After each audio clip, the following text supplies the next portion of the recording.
Guillo, siempre hay como mitos y temores alrededor de todo lo que uno trae atrás, de esas cadenas generacionales.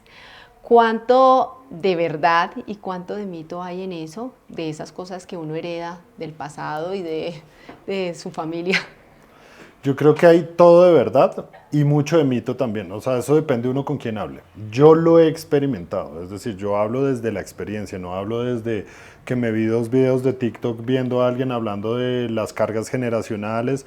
No, yo me hice un curso de constelaciones familiares para entender la teoría detrás de todo eso que uno carga de sus antepasados, de su genética, de todo eso que viene con nosotros sin saber que viene con nosotros, incluso en nuestras propias, yo creo en las vidas pasadas o en vidas paralelas, yo lo llamo así. Y sí creo que traemos mucho heredado, ¿no? Uno cree que la herencia es exclusivamente genética. Yo me parezco a mi papá, tengo las mismas caras, gestos de mi mamá. No, igualito a su papá. No, así era su papá. Y eso no es adrede, o sea, no es que la genética dijo, ay, yo le voy a dar la misma forma que usted pica el ojo de su papá. Pero así como el ADN carga esa figura que vemos aquí en la representación del avatar, como la carne y hueso, también carga los miedos, los temores, y es cuando uno empieza a explicar, porque a mí me pasó, en darme cuenta que muchas de las cosas, por ejemplo, que pasó para sanar mi masculinidad, no eran necesariamente mías, ¿no? Eran temas de mis antepasados. Entonces yo empiezo a ver a bisabuelos, abuelos absolutamente infieles, maltratadores con mujeres, que se replicaba a lo largo de mi familia, mis tíos, mis primos, mi propio papá. Yo mismo empecé a replicar ese modelo y cuando me di cuenta que yo todo lo que tenía era una carga generacional en mi masculinidad que me había hecho ese hombre, pues primero ya me hice cargo de mí. Entonces empecé a decir, pucha, es que esto viene de atrás, esto no es solo mío. ¿Cómo me deshago de eso para Sí. entender?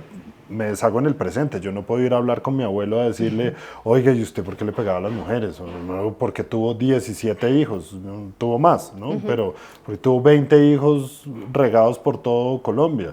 Porque esa conversación no la puedo tener, pero sí la puedo tener conmigo mismo. Entonces yo Sí. sí creo, porque lo he vivido en muchos aspectos de mi vida, que cargamos la historia familiar. ¿No? Lo que pasa es que el ego no nos quiere llevar a esa conversación, ¿no? La gente trata de ignorante a aquellos que hablamos de espiritualidad, a aquellos que hablamos de que traemos una carga generacional. Ay, sí, sobre todo usted va a cargar los problemas de su papá. Pero uno se da cuenta que uno repite los patrones. Y cuando uno repite los patrones es porque los está cargando. Ya no es casualidad, ya no es, es que yo me parezco a mi papá. No, es que yo cargo lo que trae mi familia, lo que trae mi linaje, lo que trae no solo en la genética, en la sangre. Pero entonces tú cómo te das cuenta cuando empiezas a percibir que se está repitiendo tu historia con la del abuelo, el tío, el papá, no sé qué. Yo lo que hago, yo hago lo que los ingenieros llaman ingeniería inversa. Entonces, ¿cómo hacen los ingenieros para poder entender cómo funciona algo? Desde el funcionamiento, desde el hecho que se produce al exterior, se devuelven, ¿no? A entender cómo funciona para atrás. Y es eso. Entonces, mire, yo estoy repitiendo un patrón en mi vida de X. Me pasó mucho porque yo era un tipo súper infiel, absolutamente incumplidor de los acuerdos y vivía muy atormentado por ese ser que era yo, pero aún así repetía el patrón, ¿no? Yo sentía culpa, me sentía muy mal y dije, ¿qué es lo que pasa en mí? O sea, ¿dónde está esto que yo trato de hacer todo lo posible, fuerza de Pero no. voluntad, pero no lo logro? O sea, siempre caía y caía y caía y caía. Y entonces empiezo a hacer para atrás y decir, esto que me está mostrando es apenas la punta del iceberg, es el síntoma de una enfermedad espiritual que tengo yo, ¿no? Pero ¿cómo lo averiguas? ¿Te vas a tu papá, a tu abuelo, a tu tío o Entonces qué? yo cogí a todas mis ex y dije, ¿cómo fue mi comportamiento? ¿No? ¿Qué estaba haciendo yo? ¿Qué tipo de personas eran ellas? Entonces yo me di cuenta que todas las mujeres con las que conecté en mi pasado eran mujeres que habían sido abusadas, porque la infidelidad es una suerte de abuso. Sí. Si no está acordada, ¿no? Si la relación no está abierta, pues es un abuso al acuerdo, ¿no? Es un abuso emocional a esa persona, es un incumplimiento del acuerdo. Y entonces empiezo a darme cuenta que todas las mujeres con las que yo conecté eran mujeres que habían sido abusadas o por su papá o por parejas anteriores. Entonces yo a ellas les estaba replicando una herida de abuso, que yo, siendo el abusador, estaba cargando de mi familia. Es decir, toda mi herencia masculina había sido abusadora y yo repliqué el modelo a través de todas mis relaciones. Y ellas también, porque habían Claro, permitido que su papá abusara de ellas de esta manera o algo similar, Y De lo estaba acuerdo, permitiendo entonces, contigo. claro, para un abusador se requiere un abusado y para un abusado se requiere un abusador. Y esas son las personas Dios. con las que uno conecta. Entonces empiezo a darme cuenta que con las personas que yo conectaba eran personas abusadas. Y abusadas por mí, ¿no? Abusadas en el pasado y abusadas por mí. Entonces yo repetía un patrón de abuso, ellas un patrón de ser abusadas. Y ahí es cuando empiezo a darme cuenta, listo, ya tengo el síntoma, ¿no? Ya está el tumor. Ahora, ¿qué hago? ¿Le voy a hacer quimioterapia? No, porque yo no voy a matar todo. Simplemente voy a entender qué pasa y voy a empezar a aceptar mi realidad y a recibir lo que me corresponde de mi masculinidad como herencia. Papá, te amo y te adoro. Sí, puedo entender tu comportamiento porque no podías hacerlo de otra manera, así como no lo hice yo de otra manera, pero sí lo puedo hacer de aquí en adelante de otra manera. Y resignifico completamente la masculinidad alrededor de entender que lo que cargaba no era mío y que lo que hacía que se repetía un patrón inconsciente, por más que quisiera que no, era cargar ese patrón. No era ni mi fuerza de voluntad, ni si estaba flaco o gordo era más infiel. No, era simplemente era un patrón repetido. Pero Guillo, ahí hay una cosa difícil y es tú ser consciente, o sea, digamos como que cometes el hecho de decir, no, ¿por qué hice esto? No debía haberlo hecho. O sea, tú digamos que tú lo piensas, ¿cierto? Eres consciente de, ay, yo estoy haciendo esto mal, estoy repitiendo este tipo de abusos. Pero cuando tienes la persona enfrente, lo cometes de manera inconsciente porque ya lo traes aprendido. Entonces, ¿cómo lo Y desaprendes? porque ¿Cómo? además es un patrón automático, o sea, tú, no, tú lo que Exacto. traes inconsciente es automático. Se desactiva cuando sanas. Lo que Pero pasa es que ¿cómo? el ego, que es ese contrincante con el que vivimos haciendo sombra como si fuera un boxeo, ¿no? Uno va haciendo sombra con el ego entiende que sanar es muy incómodo para él, es toda la zona de desconfort que puede tener el ego, porque sanar duele, a uno le cuesta mucho aceptarse en esa versión de infidelidad, le cuesta mucho reconocer, en mi caso, que mi papá era una persona que maltrató a mi mamá, que emocionalmente tuvo cierto abuso, que mi abuelo igual también con mi abuela, y reconocer todo eso duele mucho y reconocer que además uno también lo fue, ¿no? Entonces, ¿qué es lo que pasa? Que entramos en el rol de la víctima y el victimario. Entonces, no es mi responsabilidad. Es que yo estaba borracho. Alguna vez estaba hablando con un primo, estábamos en un asado. Me dijo, no, es que estoy saliendo, casado, estoy saliendo con una vieja, no sé qué. Yo le pega, weón, o sea, eso no se hace. Y me dice, no, es que las viejas son la cagada. O sea, la culpa la tienen ellos y no la tienes tú. Exactamente. Entonces, es que le traslado la culpa a otro porque yo no me quiero hacer responsable. Entonces, primero, Hágase responsable. hágase responsable de sus Es actos. entender que es uno el único que puede cambiar ese patrón, como haciéndose responsable, ¿no? El hacerse responsable es, vaya más allá, ¿no? Empiece a profundizar que eso no es simplemente un impulso. ¿Por qué no puede domar sus impulsos? ¿Qué es lo que está pasando detrás a que usted no pueda o no tenga la capacidad de no comerse y pegarse atragantadas o no irse a emborracharse y comerse 5 viejas?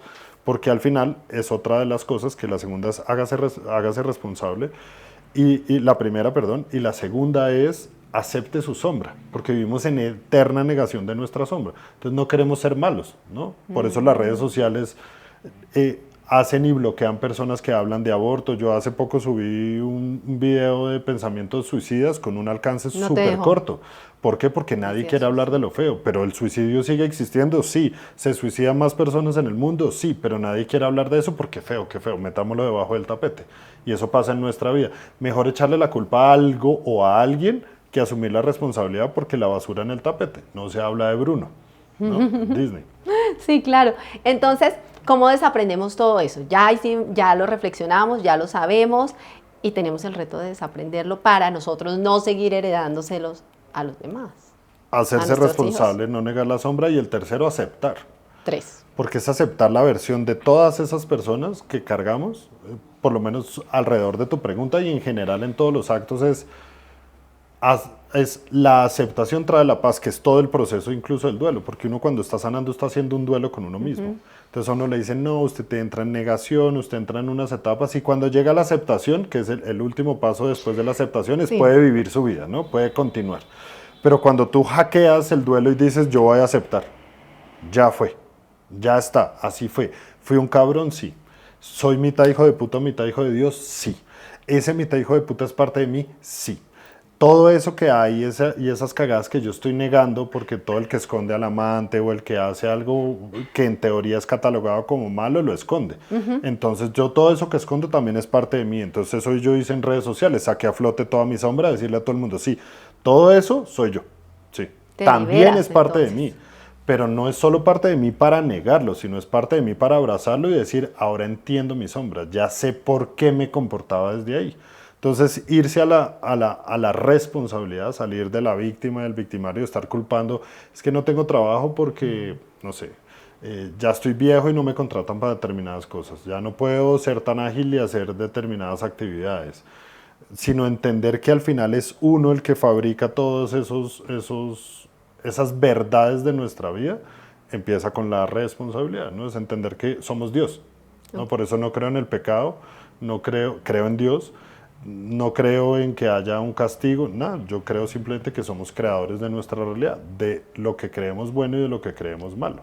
Conclusión, depende de nosotros mismos. Claro, porque al final, ¿cuántas pruebas necesitas tú para saber que estás viviendo tu pasado, no estás viviendo tu presente? Me hago entender, o sea, la Cristina de hace 10 años se pensó en esta versión. Y esa Cristina de 10 años, tú estás viviendo lo que pensó la Cristina de hace 10 años, no la que está pensando la de ahorita. Lo de ahorita lo vas a vivir en 10 años, o en 5, o en 1, o en 2. Pero tú estás viviendo hoy y cumpliéndole a una Cristina de hace 10 años. Hace poco hacía la reflexión con un amigo de esos. Le dije, mire, esa persona, no voy a hablar tan específico, pero lo que pasa en este hecho es que usted le está cumpliendo a una persona de hace 5 años. Y me pasó a mí. Yo le dije, mire, este sueño que yo tuve fue del Guillermo de hace 5 años. El Guillermo de hoy está soñando y anhelando otras cosas. Entonces esto ya le cumplí al Guillermo de hace 5 años. Bien, estamos, cumplimos, pero este ya no soy el Guillermo. Entonces empiezo a cambiar mi realidad porque no es lo que yo quiero. Es lo que yo creí que quería en algún momento, pero hoy seguramente ya he pensado otras cosas y estoy empezando a crear una nueva realidad. Entonces depende de nosotros. El libre albedrío, yo lo llamo que es el superpoder de Dios. O sea, la gente le preguntan, ¿usted qué superpoder quisiera tener? No, yo quisiera ser invisible, yo quisiera volar, yo quisiera viajar en el tiempo. No, yo quisiera saber usar el libre albedrío. Claro. Porque es el poder de las decisiones. Las decisiones me llevan al pasado, al futuro, al presente, claro, me llevan a cualquier lugar. Es la máquina del tiempo, son las decisiones. Pucha, las decisiones traen sus consecuencias. Es cuando uno dice las consecuencias de los actos. ¿Pero por qué me pasa esto? Pues porque mira lo que hiciste antes. Exactamente. Y bueno, ahí...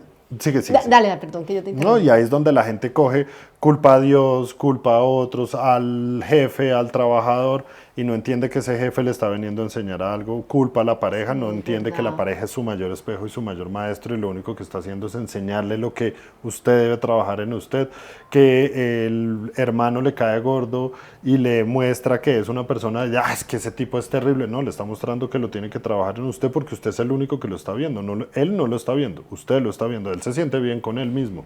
Así no esté socialmente bien, entre comillas, yo no creo que hay bueno y malo, pero lo cierto es que somos absolutamente creadores de nuestra realidad y nuestro entorno. Entonces, si tú dices, no, es que esta gente a mí me cae muy gorda y me da pereza, pues es con la gente que está vibrando, usted es exactamente igual, su entorno solo lo define lo que usted tiene por dentro. Pucha, reflexionar y entender eso es complejo, ¿no? Yo una vez tuve una conversación con Dios y le decía a Dios, ven, yo quisiera saber por qué me pasa esto y esto. O sea, y le pregunté mucho tiempo hasta que un día me dice, bueno, niña, lo que le pasa a usted es que yo la estaba preparando para el paso siguiente, pero tú darte cuenta de pronto el ego que no te deja ver porque tú crees que tú lo estás haciendo bien, que estás por el camino correcto y pues no, entenderlo es difícil. Y te hice todas estas preguntas, Guillo, porque imagínate que yo soy de un lugar tengo una idiosincrasia como fuerte. ¿De dónde eres? De Bucaramanga. Ah. Tú sabes que allí las cosas se dicen sin filtro. Una vez entrevisté a una actriz y decía, lo que pasa es que a la gente le gusta que uno le diga todas las cosas en lindis. Entonces yo, ¿cómo así? ¿Cómo es el lindis? No, pues que le hagas sentir bien, le adornes, le des la vuelta. Pero cuando tú le dices las cosas de frente, como pasa en esta región, pues la gente se molesta, Guillo. Y yo creo que yo traigo del pasado, o no sé si de esa región, eso. Y yo te digo, Guillermo, es que no me parece esto, no me gusta. Un día me pasó una bobada, mira. Estábamos en una boda y me dice el fotógrafo, mira, si quieres siéntate ahí al lado de él. Y yo le digo, no, yo no quiero. O sea, esto fue como todo el mundo así, y me dice mi esposo, ¿por qué eres tan grosera? ¿Por qué contestas así? Y yo le digo, ¿por qué? Me dijo, si quieres, siéntate. Yo no me quiero sentar. O sea, porque no me dijo, mira, quedas mejor en la foto, siéntate ahí, por favor. Yo, bueno, listo, me siento. Pero si me dijo, si quieres, pues no quiero. No quería sentarme en ese momento. Entonces, este tipo de cosas también me confrontan mucho, Guillo. Porque yo digo, ¿será que yo traigo esto del pasado? ¿Será que lo traigo de mi región? ¿O definitivamente es un conflicto mío? Yo creo que hay una mezcla de todo, honestamente. Entonces, los colombianos y en general los latinoamericanos le damos muchas vueltas a las cosas, ¿no? Por eso cuando uno va, por ejemplo, viaja a España... Uy, es súper fuerte mucho para uno, claro. ¿Sí? Haga la fila. Bueno. ¿Dónde es la fila? Ahí. Sí. Yo una vez le pregunté a un mesero y le dije, oiga, ¿cómo viene la sopa de tomate? Pues con tomate. Sí. Y es una respuesta obvia, sí, pero yo le estaba preguntando cómo era la preparación, pero él me respondió lo que yo le pregunté, ¿no? Pero nos ofendemos porque nos dan la respuesta que estamos esperando. La segunda es, yo te diría, yo tuve una novia santandereana también. Y ¿Cómo te fue? Los primeros 3 meses me sentí vaciado, los primeros 3 meses. Vaciado, es que yo decía, pero oye, y ella me decía, pues que estoy hablando normal. Y yo, pero no, que esa regañadera, que esa joda. Y yo, no, pero cálmese. Después entendí que era parte de su idiosincrasia, o sea, que si yo la iba a amar a ella, la amaba con lo que es su cultura, ¿no? Porque es cultura. Después, incluso cuando termino con ella, empiezo otra relación y digo, pucha, me trata como suavecito, ¿no? Me hace falta el directo al grano y como que derecho al punto. Pero lo que creo que todo no importa si uno es de Santander, de España, si habla directo o habla por los laditos, es la conciencia detrás del acto. Porque cuando confrontamos que es, yo voy a poner mi límite, es decir, yo no me quiero sentar. ¿Por qué? Porque genuinamente no quiero. Estoy manifestando. Ahora, si él me dice, mira, para la foto se puede ver mejor, me ayudas y me colaboras, uno dice, bueno, pues no se sienta. Uno ahí no va a decir, no le colaboro. Pues claro. ¿Sí? Es diferente, ¿no? Pero es la conciencia detrás del acto. Entonces, si yo, mi forma de expresarme directa, al punto, lastima a otros para yo sentirme superior, pues ahí es donde estás cargando algo que tienes que sanar, ¿no? Si le dicen a uno, ¿cómo me veo con este vestido? Y uno sabe que no se ve bien, pues uno puede encontrar una forma más empática de decirlo. De pronto si te no, yo me pondría otra cosa, ¿no?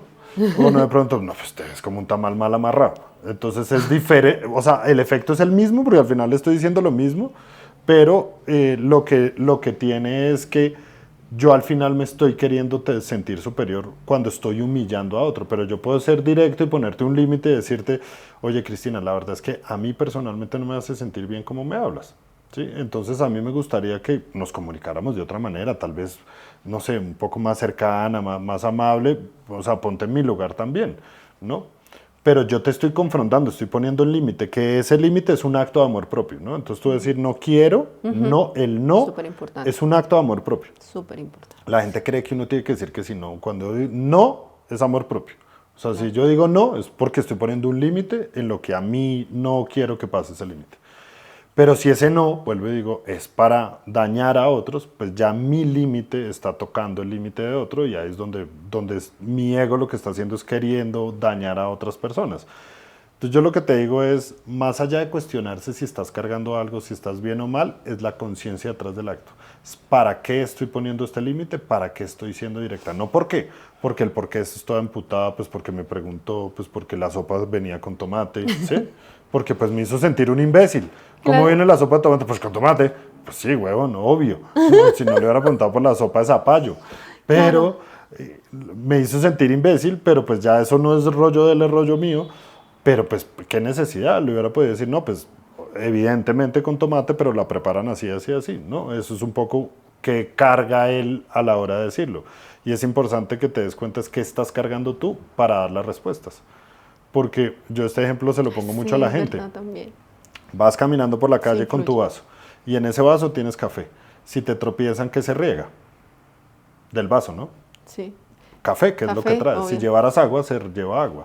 Sí. Y si tú tienes mierda por dentro, cuando te tropiezan y te tocan tu herida, pues sale la mierda. Si tú no tienes mierda, pues va a salir otra cosa diferente. Como los trancones. Eso es horrible, toda esa gente. El tráfico saca Es lo peor horrible. del ser humano, pero es lo que se da cuenta que uno tiene por dentro. Yo dejé de pelear con el tráfico, por supuesto hay días más difíciles y más retadores que otros, pero yo trato de mantenerme en el centro porque es lo que tengo adentro de mí. Pero si se me sale la mierda, digo, verga, ¿qué es lo que está pasando? Pero mira, una vez yo tenía una conversación con alguien que yo amo mucho y le dije, y pues no era lo que yo esperaba, le dije, ¿sabes qué? La boca habla de lo que hay en el corazón. Herí sus sentimientos por completo, o sea, le hice así en el corazón. Y ahí fue tu ego, porque no era lo que yo esperaba. Sí, ya Pero estaba. era la verdad. No era lo que yo esperaba. Entonces, primero, no tener expectativa. Qué rollo. Tú no puedes esperar de nadie nada diferente a lo que tú tienes por dentro. Porque si tú das amor, das palabras, esperas algo de alguien, no es porque uno no quiera recibir, uno debe estar abierto a recibir, pero no la expectativa de esperar lo que uno quiere, porque la expectativa es personal. Esa persona solo podía darte eso, pero tu expectativa te hizo decirle a esa persona no era lo que yo esperaba. Y solo era tuyo. Tú le habías dicho, oye, yo espero que me hagas esto. No. Entonces esa persona, ¿cómo iba a saber lo que tú esperabas? Pues, y tú además la juzgaste sobre tu expectativa. Sí. Y entonces, ¿qué pasó ahí? Cuando le dijiste no era lo que yo esperaba, y luego que el corazón dice lo que dijiste, el dicho que dijiste. La boca habla del corazón. La boca habla del corazón, entonces fue tu ego queriendo hacerle, no era lo que yo esperaba. Tome. ¿Pero no te parece verdad? ¿No crees que la boca habla de lo que hay en el corazón? Sí, pero lo que pasa es que tu corazón, y hablo por tu boca, es el dolor que te causó de la expectativa que tenías y entonces tome su totazo porque yo no me quedo solo con esto. O sea, sí era verdad, pero no era el momento de decirlo. El dicho tiene todo de verdad. Lo que pasa es que tú no lo estabas aplicando. No, más bien, lo aplicaste, lo que pasa es que no eras consciente que tú también estabas botando alguito de veneno. Y entonces dañaste a la otra persona, entonces la hirió. Claro, yo te puedo decir, mira Cristina, la verdad es que lo que llevamos por dentro habla mucho de nosotros. Y no te estoy ofendiendo, pero si tú me dice algo que yo no esperaba, le digo, claro, pues es que la boca habla, la boca habla lo que tiene el corazón. No era el momento indicado tampoco. Exactamente, es el timing. ¿Pero por qué? Porque lo que tenías tú, también botaste veneno. Entonces, estabas justamente, esa situación te está espejeando lo que tú tenías por dentro en ese momento, la herida que esa persona te tocó, la expectativa que se te cayó, que era solo tuya, porque nunca le dijiste, oye, yo espero tal cosa. ¿Qué es lo que pasa en las relaciones de pareja? Es que nunca me trae flores. Pues yo nunca he esperado que un hombre fuera detallista. De pronto el hombre no es detallista, pero si yo le digo, a mí me encantan los hombres detallistas, de pronto le puede llegar. Oye, pero ¿sabes qué? El otro día estaba hablando con una amiga de eso y yo, ay, es que a mí me gustaría que mi esposo hiciera esto, lo otro, no sé qué. Dígaselo. Entonces, no, ¿sabes qué me dijo ella? Pues autogestiónate. Y yo, ¿autogestiónate? ¿Qué es eso? Me dijo, pues si a ti te gustan las flores, por ejemplo, en este caso, pues dile, oye, ¿cuándo me vas a regalar unas flores? Me encanta que me regales flores. Seguramente él se le va a prender el bombillo porque si no se le ocurre, también te trae las flores. No, pensé que la autogestión era autocómprese flores. No, me dijo autogestión. Y yo, ¿qué es esa? O sea, ¿por Pero qué? es cierto, es que el problema pues, es sí, que... Sí, tienes razón, qué inteligente. En las relaciones sí... Porque uno está esperando una cosa que... Está la expectativa de uno, ¿no? Sí, entonces y es de uno. Ay, ojalá, no sé, me trajera chocolates hoy. Y llega ahí. Ni idea al otro. Trajo chocolates. Y el otro no sabía que uno quería chocolate. Feliz de la vida. Y llegó con pollo. Pollo, yo quería chocolate. ¿Sí? Pero nunca le dijo, oye, mi amor, rico, si de camino te traes un chocolatico, me encantaría. Pero porque estamos con nuestra propia expectativa, esperando que el otro orbite nuestros pensamientos, cuando ni siquiera nosotros somos capaces de orbitar los nuestros, ¿no? Y poderlos comunicar, expresar. Comunicación, eso es. Pero es eso, es el poder de la comunicación. Y los hombres que además vivimos en una sola cosa, o sea... Terrible, sí. Tenemos dos neuronas. Dos neuronas. Una que está pensando en lo que está haciendo y la otra está controlando los esfínteres. Nosotros tenemos más. Y esas dos neuronas están perfectamente alineadas. O sea, si uno, la de los esfínteres, lo ocupa para otra cosa, se hizo popó. ¿Sí? Y si ocupa la de acá, pues perdió el foco en lo que estaba haciendo. Entonces, por eso uno va manejando, a uno la pareja le habla, no, y entonces, no sé qué, ¿te acuerdas que yo te dije? Y uno hace, sí, me acuerdo. No se acuerda de nada. Porque si donde yo ponga cuidado, nos vamos al barranco. ¿Sí? y es como funciona mi cerebro. Ay, Guillo, no, me encantó hablar contigo, de verdad. Gracias por todas estas enseñanzas. No, con mucho amor. Yo creo que no te olvidarás de esta santanderiana. No, jamás, bienvenida, cuando quieras.